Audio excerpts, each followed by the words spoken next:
Hey guys, thank you for watching the Slat Rock channel. If you're new here, don't forget to subscribe and hit that bell icon to get notified every time we post a new video.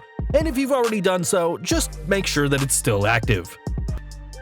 While superstars like The Rock and John Cena may be household names, it's arguable that Vince McMahon is the biggest icon in wrestling history. After all, without McMahon there would be no WWE, as the chairman turned what was once one of several promotions in the US to the sports entertainment juggernaut it is today.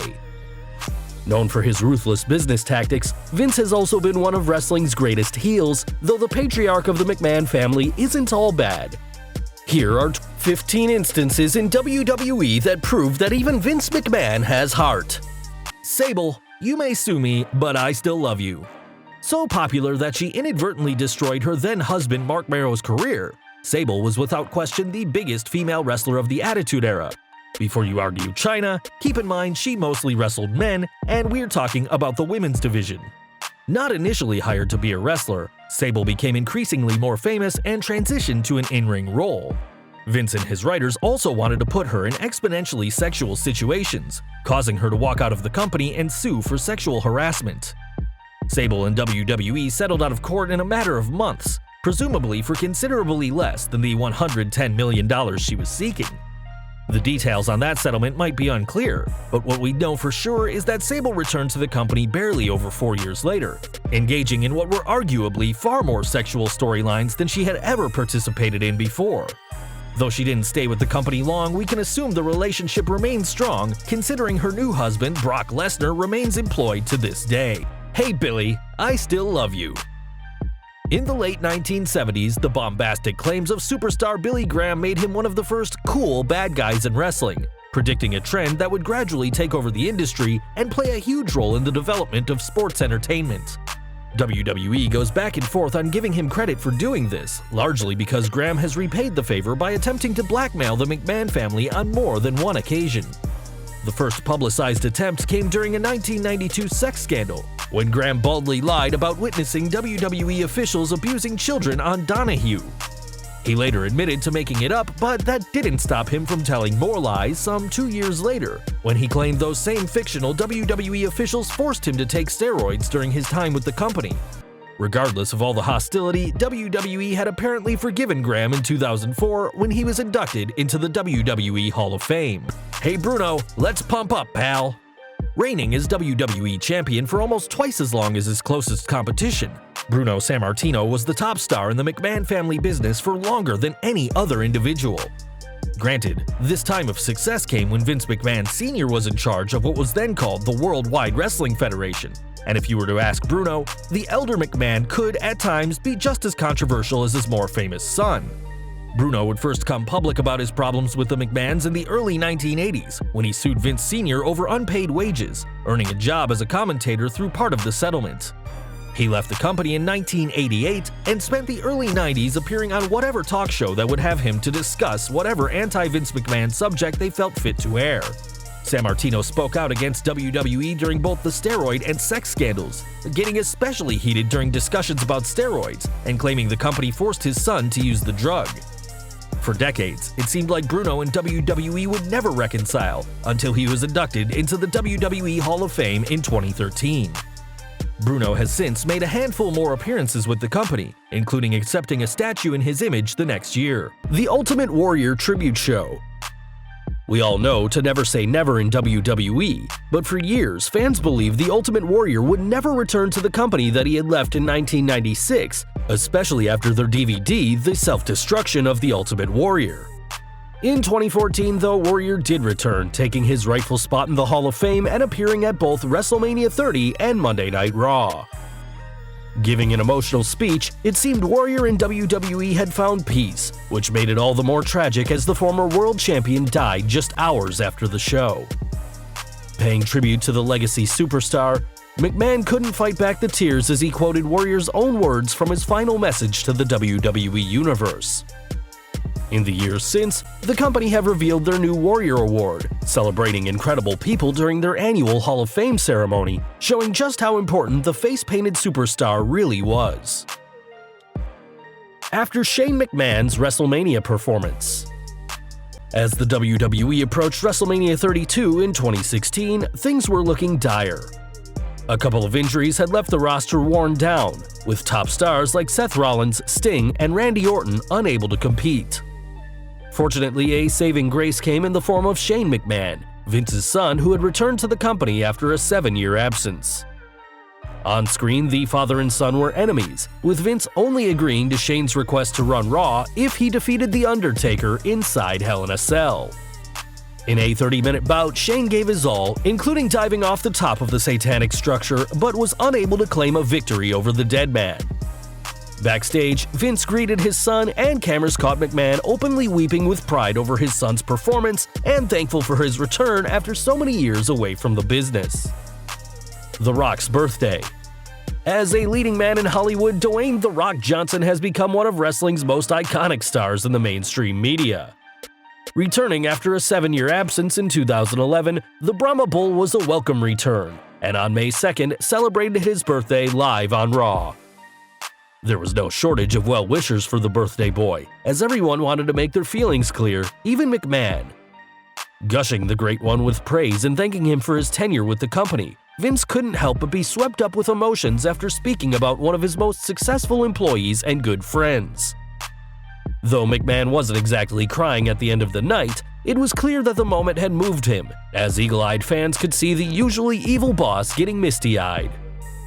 Linda McMahon's concession speech.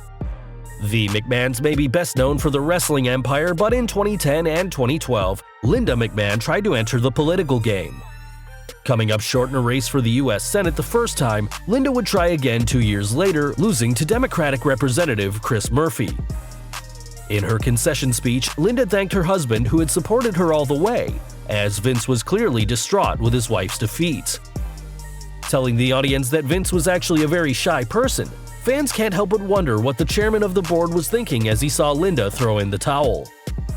Years later, Linda would find a role in the political world, becoming the administrator of the Small Business Administration in 2017 before stepping down from the role 2 years later. The Chris Benoit Tribute Show. When Chris Benoit and his family were found dead in June 2007, everyone was shocked.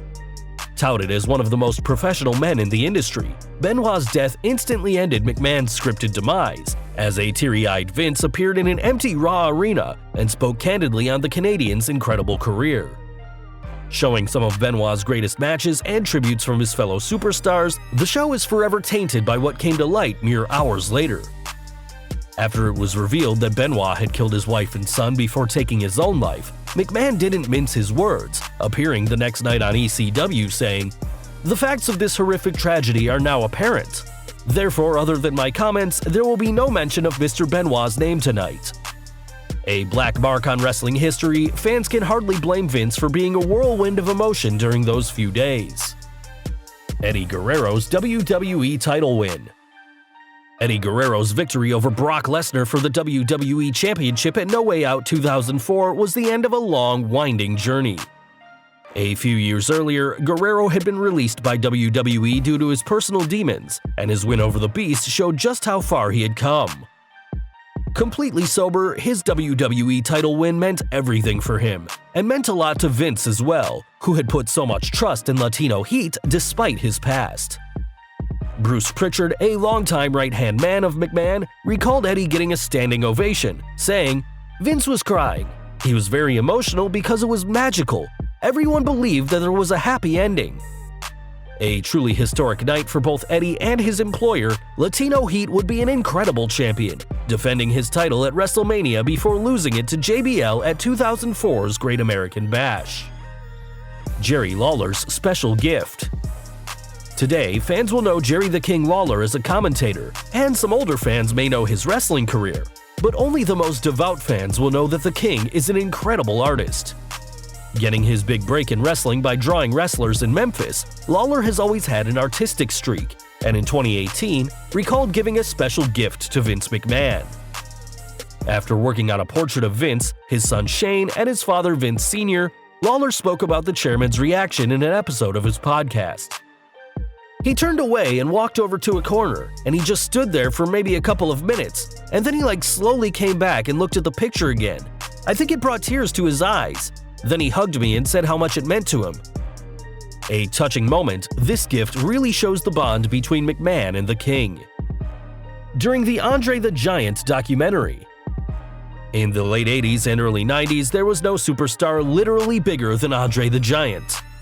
Standing over 7 feet tall, the Frenchman was an instant star and formed a close friendship with the young McMahon. Sadly dying in 1993 at the age of 46, there have been plenty of things said about the eighth wonder of the world, but a particular 2018 documentary showed just how close McMahon was to Andre. Being interviewed for the documentary, Vince was clearly choked up speaking about the former world champion, as director Jason Hare explained. Vince seemed to be trying to keep it together, and as an interviewer it's excruciating because your instinct is to turn the camera off, but you have a responsibility to the viewer to let them experience this feeling. It just goes to show how much McMahon cares, that he can still get choked up about the French superstar's death all these years later. Freddie Blassie tribute video. Though he worked much of his career as a despised heel, Freddie Blassie's comedic timing won over many people, including Vince McMahon. After an incredible career in the ring, as well as appearances in movies and music, Blassie would work alongside the young McMahon on WWF's Tuesday Night Titans show. Despite being confined to a wheelchair in his later years, Blassie always gave what he could to the WWE, famously appearing to rally the WWF during the 2001 invasion. After his death in 2003, WWE aired a tribute, with McMahon clearly emotional, saying, "Even though there's a vast age difference, there's a tremendous camaraderie I have with classy Freddie Blassie, and I will miss that forever."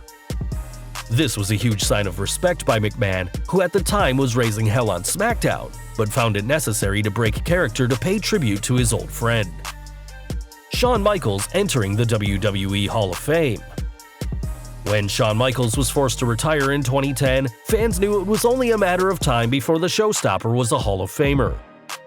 Being inducted the following year, the Heartbreak Kid spoke openly about his problems both on and off screen in the past, and how he had only made life difficult for WWE's owner. Nonetheless, McMahon teared up and hugged Michaels during the ceremony, showing everything was forgiven. Speaking in a 2012 interview with the Miami Herald, Michaels spoke about how Vince had been able to put up with him for so long. "It was a desire and a passion to be the guy and to be the absolute very best that I could be. He tells people all the time that's the reason he didn't fire me." A class act by both men, it's clear why Shawn Michaels is truly considered one of the greatest superstars to ever lace a pair of boots. Eddie Guerrero's tribute show. Vince McMahon may have cried tears of joy when Eddie Guerrero won the WWE Championship in 2004, but less than 2 years later, things would be very different. In November 2005, Guerrero passed away tragically young at the age of 38, a death that was a huge blow to the entire wrestling community. Paying tribute to the fallen Latino heat on the November 14th edition of Raw and the November 18th edition of SmackDown, McMahon showed just how much Guerrero had given to the company and how incredible he truly was, saying, "Eddie loved to perform. There's one thing Eddie loved more than performing, and that was his family. Eddie was a good man, a damn good man." Touching words by the usually villainous McMahon, Eddie would be posthumously inducted into the Hall of Fame the following year, and is now regarded as one of the most charismatic and entertaining stars of a generation. Discovering Stone Cold Steve Austin needed neck surgery. There have been very few feuds more iconic than Mr. McMahon vs. Stone Cold Steve Austin. Beginning in 1998 and continuing to this day, McMahon was the ruthless corporate man who couldn't stand Austin's brutish antics and off-color language, making for some of WWE's greatest moments. But before these two ever feuded, Austin's career nearly came to an end after a botched piledriver by Owen Hart at SummerSlam 1997 put everything in jeopardy. After having his neck broken, Austin was forced to undergo surgery, though was fortunately able to return to the ring that November. In his 2004 memoir, Jim Ross said about how scary the situation was, saying how he went into Vince's office only to find McMahon wiping away tears after finding out about the surgery. Showing he truly cared about Austin, the two would work wonders together as Austin captured his first WWF Championship in March 1998, and with the help of McMahon as his archenemy, ushered in an era of attitude. Well guys, that's our list. Can you think of any other instances that showed Vince McMahon has heart? Leave us a comment below and let us know. If you like this video, don't forget to check out our previous video, 15 Secrets We Recently Learned About WWE's Page. If you like this video, don't forget to hit that like button, hit that subscribe button, and that bell icon so you don't miss a single new video. You can follow us on Facebook and Twitter, and as always, thank you for watching.